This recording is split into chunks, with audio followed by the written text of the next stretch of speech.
Hi friends, இன்றைக்கி ஈஸியான ஒரு ஸ்வீட் ரெசிபி தான் பார்க்க போகிறோம். ரஸ்க்கு வச்சு அல்வா எப்படி பண்ணுறதுன்னு பார்க்கலாம். திடீர்னு கெஸ்ட்டு வீட்டுக்கு வந்துட்டாங்கன்னா ஈஸியாக செய்கிற மாதிரியான ஒரு குயிக்காக செய்கிற ஒரு ரெசிபி தான் ஃப்ரெண்ட்ஸ். இந்த ரஸ்க் அல்வா எப்படி செய்யுதுன்னு பார்க்கலாம். வாங்க வீடியோக்குள்ளே போகலாம். அதுக்கு ரஸ்க் எடுத்துக்கோங்க. ஒரு பேக்கெட் ரஸ்க் எடுத்துருக்கேன்.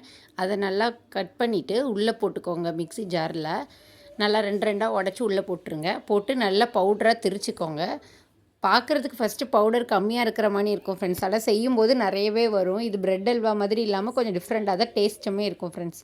இதை பொடிச்சு பவுடராக்கி வச்சுருக்கிறேன். இந்த பவுலுக்கு ஒரு பவுல் போல் இருக்குது. இதை ஒரு ஓரமாக வச்சுட்டு இப்போ ஜீனி திரிக்க போகிறோம். ஒரு 3/4 கிளாஸ் நான் காமிச்சிருக்கேன் இல்லையா, அதுக்கு 3/4 கிளாஸ் அளவுக்கு ஜீனி எடுத்துருக்கிறேன். அதில் 3 ஏலக்காய் போட்டு நல்லா பவுடராக திரிச்சிக்கோங்க. திரித்து ஒரு ஓரமாக வச்சுக்கோங்க.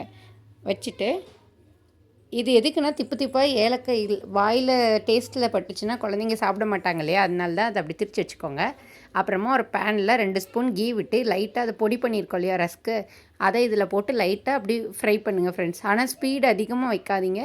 ஒரு 2 மினிட் மட்டும் லைட்டாக அந்த சூட்டில் இது பண்ணி ஆஃப் பண்ணால் போதும். ஆஃப் பண்ணி ஓரமாக வச்சுக்கோங்க. அதே பேனில் கொஞ்சமாக பால் சேர்த்துக்கோங்க. போல் தண்ணி ஊற்றிருக்கிறேன். மொத்தம் 3.5 கிளாஸ் அளவுக்கு. நீங்கள் பால் வேணாண்டா 3.5 கிளாஸ் அளவுக்கு தண்ணியே நீங்கள் வச்சுக்கலாம். நல்லா பால் காஞ்சதும் அதில் சுகர் திரிச்சு வச்சுருக்கோம் இல்லையா, அதை இதோட சேர்த்துருங்க ஃப்ரெண்ட்ஸ். இதில் சேர்த்துட்டு நல்லா கரையட்டும், கிண்டி விடுங்க. பால் கொஞ்சம் நல்லாவே இதில் கரைஞ்சி ஜீனியோடு சேர்த்து மிக்ஸ் ஆகி வந்ததுக்கப்புறமா பொடிச்சு வச்சுருக்கோம் இல்லையா அந்த ரஸ்க்கு தூள், அதை இதோடு ஆட் பண்ணிடுங்க.